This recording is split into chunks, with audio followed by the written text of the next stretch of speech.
Welcome back everyone to the Precious Metals with Leif show. I am your host, the Leif. Today I have a nice tube of Perth Mint Australian Kangaroos for you. As you can see, the seal left some nasty remains when broken.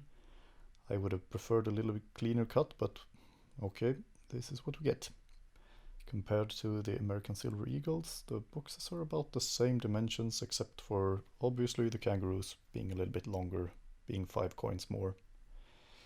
Yeah, this lid was not behaving like I expected. Let's forget the box and just take a look at the coins instead. Okay, close-up shot of the Australian Kangaroo. There is an abundance of different textures and also patterns. The ring around the kangaroo, it seems random how long these protruding elements are. Maybe this is some kind of encoded serial number or something, or maybe it's just completely random. I would guess this has something to do with forgery. On the other side, we have the same amount of crazy patterns. Obviously the queen is not surrounded by them as badly, or as good if you would like. The text, it's like they tried to make this as difficult to read as possible. They have sunk relief on a highly patterned surface. You would need some kind of special glasses to be able to read this. Maybe this is the Australian version of magic ink that only the right kind of magical dwarves can read or something. Oh well, at least the level of detail is stunning. The coin does have a slightly sharp feeling to it. I don't know how to describe it. Oh well, if we're gonna move on to our first comparison, let's whip out a Britannia. They obviously share the same queen, being part of the Commonwealth.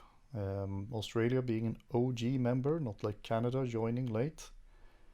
They have the same queen, wearing the same jewelry. I think the British made her look a little bit friendlier, and is she a little bit bigger as well? Yeah, I do think so. Australians, however, tuning down the gloss finish on the queen a little bit. I think none of them are very high visibility, but the Australians are, I would say, a little bit easier to make out the details. Turning them over to the exciting side, same goes for the text. Australian text is impossible to read.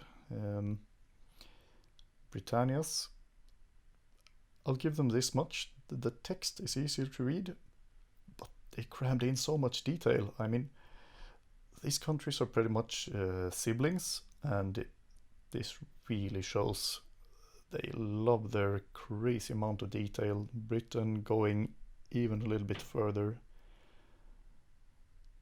The fur on the big kangaroo contains quite a bit of detail, but it's nothing compared to Britannia's face or helmet or weapon or shield.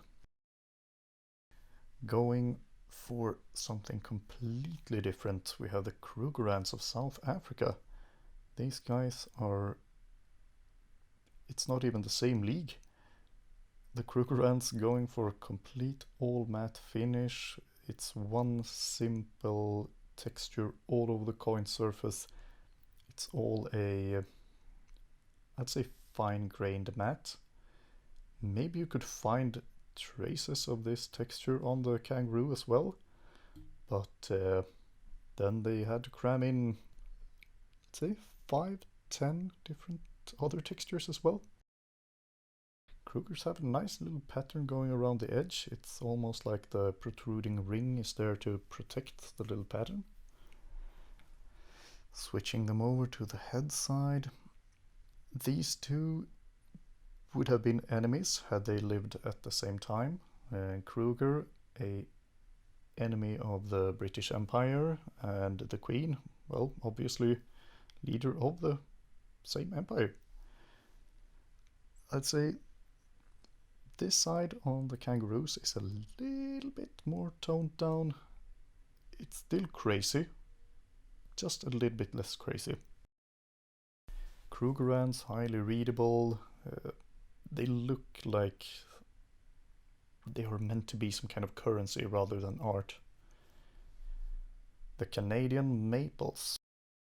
These are really the titans of the industry. Some people claim that the American silver eagles are number one. Some people claim that the maples are number one. But I would say she is up there in the absolute pinnacle of silver minting. Somehow, despite the face being super high gloss, it is more visible to the eye, the details.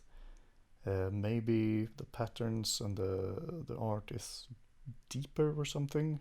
It's just easier to make out what you see. On the other side, the Canadians stick to this. The leaf is just crazy. You have the furry part of the kangaroo, obviously also quite intricate, but it's just blown away by the veins of the leaves on the Canadian maples. I'd say this is the king of detail, or queen if you will. The Australians, it's like they try to do a little bit too much. I think this could be the most difficult coin to forge. Maybe that's why they did this. Maybe they have more of a security mindset than the others. Would be cool if they had a scanner wrap. Compared to the eagles, it's pretty much like comparing to the Krugerrands. It's one uniform texture, all matte, maybe a little bit finer matte than the Krugerrands. Anyway, it makes it so much easier to make out details. Just look at the fur of the kangaroo compared to the tiny feathers of the eagle's wings. They're probably about the same, but they're so much more visible on the eagle. Text, highly readable. You can even make out this tiny text on the banner that the bird is holding. And you can't even read the big text on the Australians. Same goes for the head side. The letters are much thinner on the American Silver Eagle, but still somehow way more visible, just due to being in normal relief instead of sunk. I would say the Silver Eagles would probably be pretty easy to fake due to this. But on the other hand, you do have that characteristic American Silver Eagle ping. I haven't really been able to replicate that on any other coin, and the ping is obviously a function of a lot of variables, so that would be really difficult to forge on the other hand. Beautiful coins, but just so different. This is really going to be up to you. And if we're just gonna take a look again at the kangaroos themselves, let's just have a slow flyby here. It's easy to complain about this being too much, but it does have a feeling of being almost technical. I want to believe this is code,